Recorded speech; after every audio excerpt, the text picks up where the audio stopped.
3 libros con un Zoom, libros para gente con estudios incompletos. Serán unos 10 días. Terminé de leer un libro que tiempo que no lo terminé. Vamos a hablar de un amigo. Voy a hacer de nuevo alguna vez la metamorfosis de Franz Kafka, Francisco Kafka, el Pancho. Uy, como el Papa. El primer libro que yo leí fue este, El Castillo. Que no, como primer libro, entre leer el diario de Amiel, que lo había comprado en San Diego, y Franz Kafka, elegí esto, en la Biblioteca Nacional de Santiago. Era muy joven. Hasta ese momento yo preguntaba si tuve un problema yo, porque era muy desordenado, un mal alumno, digamos. A Shakira, el jugador, es un peligro, Shakira, yo te dije. No me hizo caso, ahora tiene que andar ahí el señor Piquet, y se van la gente. Los triunfadores, así, hay gente que paga 7 lucas verdes de euro por día en un yate para llevar a los amigos, no digo nada. Entonces yo corría el año, debe haber sido el año 46, 62, 63, 64. Y el fondo no se pagaba en la Biblioteca Nacional, adentro y pido el castillo. Fenómeno. Cuando leí las primeras páginas que acá no podía llegar, digo, yo esto es literatura, ¿qué es lo que le pasa a la estupidez vulgar esa que le pasa a todo? Y me puse a escribir yo. Estaba en casa todavía, tendría 16 años entonces. Y ahí empecé. Y me parecía mucho. Y quedé en un concurso mandaba los concursos. El cuento se llamaba La Celda. Y también quería ser como Kafka. No entendía nada yo. No sabía. Yo creí que Picasso era chileno. Era ignorante. Creí que en las salas de exposiciones había que pagar. No entendía nada. Pero con garra, siempre con garra. Bueno, me leí El Castillo. Yo supongo que me lo leí hasta el final. En la Biblioteca Nacional. No lo compré. Fui. Y lo fui leyendo. Y decía, yo esta es la cultura, todo. Bueno, acá tengo otra. La cara de chiflada que tiene, con todo respeto, Francisco. Y hace un tiempo, un año, no sé, compré un día esto. Se me carga a mí eso del papá, pensar que uno siempre tiene conflicto con el padre. Yo no he visto nunca un tipo tan enroscado. Es petulante en el sentido, no petulante, no como a veces los que escriben atrás de los diarios, que saben todos los libros y te nombran cosas que vos no conocés, no te explican nada. Son muy divertidos, pero a la vez son petulantes, porque saben. Entonces, Darcy Fiennes, Wilkins, como todos sabemos, eso me carga, a mí me carga. Pero bueno, este tipo, este señor Kafka, es un mofletudo intelectual. Bueno, yo leí El Castillo, ya les mostré. Creo que Max Brod no lo traicionó, como tampoco creo que lo traicionó Bioy Casares a Borges con el libro gordo. No lo traicionó porque Kafka le dijo, escúchame Max, tira todo lo mío. Entre las cosas que tenía esto que se llama Carta al Padre. Que es una carta, demoró, no sé, meses o no sé. Tiene 100 páginas acá, con letra gorda. Es como cuando arreglan los concursos, entonces manda y los tipos, son 200 páginas que tendrían que ser caracteres o palabras. Entonces, antiguamente, hace mucho tiempo, antes de Carlito y los 40. Entonces, los tipos hacían 150 páginas y le ponían una letra grande y le espaciaban. Ahora creo que no se puede. No sé cómo están las cosas en los concursos. El asunto que este Kafka le escribe, no es que le escribe una carta al papá, se queja de todo, no diría que lo odia, pero le reprocha todo, cómo lo educó, todo, a él tiene 4 hermanos, creo. Ellos son de la cuestión judía, que acá hubo un incendio terrible. Y se queja, es un quejoso horrible, pero lo curioso de esto es que según los antecedentes, le escribe la carta llena de reproches, son como 100 páginas, que dice que manuscritas son 50, creo. Y no se la manda nunca, así que flor de ejercicio dice, la carta más famosa del siglo XX, estamos leyendo U de bolsillo.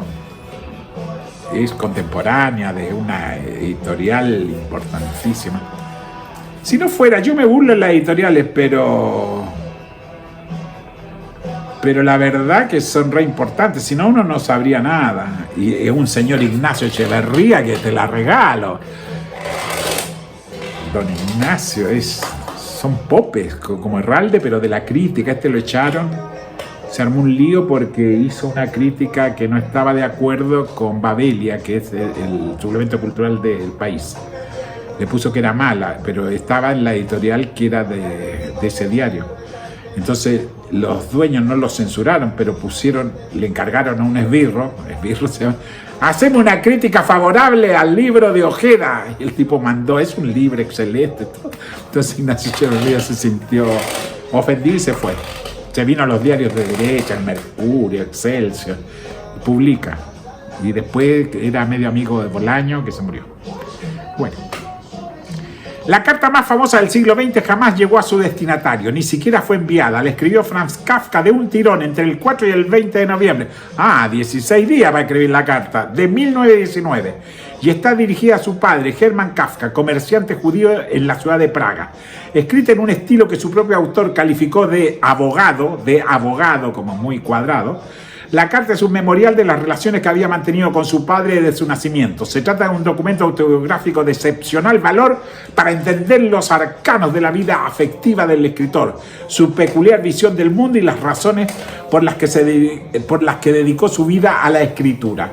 Es además una herramienta fundamental para abrirse paso en la complicada maraña de significados que no cesa de producir su obra, pero es sobre todo y por sí mismo una pieza literaria de rara perfección y de intensidad difícilmente comparable que ha dado pie, como toda la obra de Kafka, a un sinfín de interpretaciones acerca de su intención y alcance más profundo.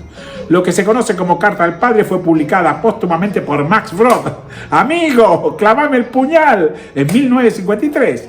El texto que aquí se presenta en nueva traducción de Joan Parra, Hola Violeta, pretende ofrecer por fin la obra de este autor con las máximas garantías de rigor y fidelidad. Igual es mentira. Esto vamos a tomar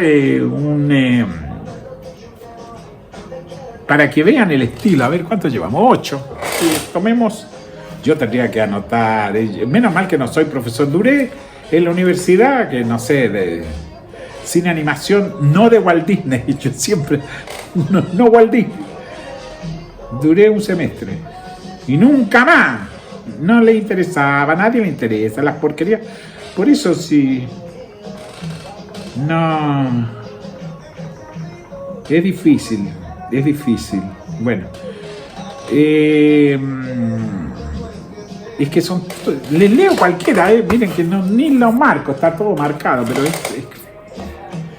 dice, desde siempre me has reprochado a solas o en presencia de otras personas, pues los asuntos concernientes a tus hijos los declarabas siempre de interés general, completamente insensible a la humillación que eso representaba. Hola, papá. Que gracias a tu trabajo he vivido sin ninguna privación y en paz, amor y prosperidad. En paz. Que gracias a tu trabajo he vivido sin ninguna privación y en paz, amor y prosperidad. Pienso en ciertos comentarios que deben de haber abierto verdaderos surcos en mi cerebro, como, comillas, yo a los 7 años ya iba con el carro por los pueblos, comillas, punto, comillas, cierra comillas, abre comillas, dormíamos todos en una sola habitación, cierra comillas y el punto antes, abre comillas, éramos felices cuando teníamos patatas, que es la célebre papa. A mí me gusta papa con palta. Durante años tuve llagas en las piernas por culpa de la falta de ropa de invierno. El papá, bueno. Empecé a ir a Pisec, a la tienda, cuando aún era pequeño. Mi familia nunca me ha dado nada, al revés. Hasta cuando hacía el servicio militar tenía que mandar yo dinero a casa. El papá, flor de papá. Flor de reloj. Pero a pesar de todo, siempre respeté a mi padre. ¿Qué sabe nadie hoy en día? ¿Qué saben los niños? Hoy nadie se acuerda de aquellas penalidades. ¿Qué pueden entender los niños de ahora? Es el papá. Gracias, papi. En otras circunstancias, no sé si allá, no se den por aludido. Todos hemos tenido papá. Todos cometemos errores, a lo mejor nosotros mismos. Uno comete errores, porque uno es un ignorante. Seamos claros, ay, que yo sé tanto. Soy un ignorante, escúchame, ignorante. Que te cuesta años aprender que a esas de hojas grandes hay que pasarle leche. Antes ni te importa, le pega una patada que salga volando. Qué naturaleza, qué cambio climático. En otras circunstancias, esas historias habrían podido tener un extraordinario valor educativo, habría podido ser un acicate y un impulso para superar las mismas penas y privaciones que había sufrido el padre. Pero resulta que no era eso lo que tú querías. La situación había variado de manera sustancial, precisamente gracias a tus esfuerzos. Y yo no tenía ocasión de hacer mérito, como tú en tu día, para provocar. Punto. Para provocar una ocasión así habría hecho falta violencia y una auténtica sublevación. Yo habría debido huir de casa, suponiendo que tuviera la resolución y la fuerza necesaria para ello, y que mamá no hiciera por su parte lo posible para evitarlo por otros medios, que él se fuera de casa. Pero tampoco eso era lo que tú querías. Eso te habría parecido un acto de ingratitud, excentricidad, desobediencia, traición, locura. No y... Yo siempre me llamo la atención, traición y locura le pondría yo. Pero soy una bestia. Acá dice desobediencia, traición, locura, punto. Así, mientras por un lado nos incitabas a ello valiéndote de tu ejemplo, de tus historias y de tu habilidad para avergonzarnos, por el otro lo prohibías terminantemente. De no ser así, la aventura de Otla, que es una hermana, en Surau, con cremilla, debería haberte entusiasmado si las cosas hubieran salido de otra manera, por supuesto. Ella solo quería establecerse en el campo de donde tú habías salido, pasar por todos los trabajos y privaciones que tú conocías y no vivir a costa de tu esfuerzo, igual que tú habías sabido salir adelante sin contar con tu padre. ¿Qué tenías de abyecto? Es una queja. No lo vamos a volver, pero si les interesa, le leo como cierra el libro. Esto tiene un nombre ahora que uno cuente el final. 12:37, vamos rápido. Donde el intento de huida, como tú lo llamabas, habría sido completo. Por otro lado, mi consentimiento tampoco evitó tus reproches. Ya has demostrado que se mire como se mire, es culpa mía que no te cases. En el fondo, con todo y con todo lo demás, él hace como que el papá le está diciendo esto, y lo escribe él, mostrando una cosa, que mis reproches estaban justificados. Es más, está totalmente loco Kafka, hace como que esa es la voz del padre dentro de la carta, que mis reproches estaban justificados, Franz. Es más, que entre ellos faltaba uno especialmente justificado, el de la falsedad, la adulación, el parasitismo. O mucho me equivoco, o con esta carta solo pretende seguir parasitándome. Escribe él como si el papá le hubiera dicho eso. A esto te respondo, él, Franz Kafka.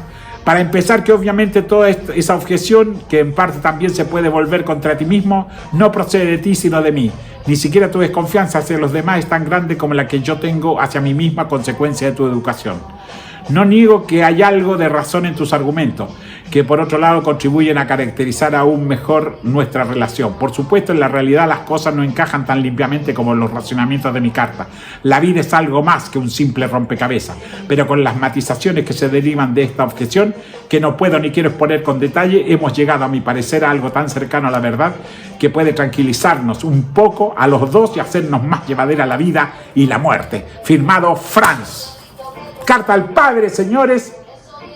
Y bueno, los que tengan problemas con los viejos, los que tengan, hay otros que no tienen, otros que el padre es borracho, drogadicto, se fue, tienen padrastro. Hay múltiples cosas para escribir. Es eso. Nos quedan 10 segundos para conversar. Hice Carta al padre, el primer libro leído por ojea que no sirvió de nada, lo copié mal. Busco el fin, le deseo lo mejor, no se enfermen de la porquería del COVID ni de lo otro, del mono, eso. Aguanten. Señores, llega desde el fondo de los años 40 el fin.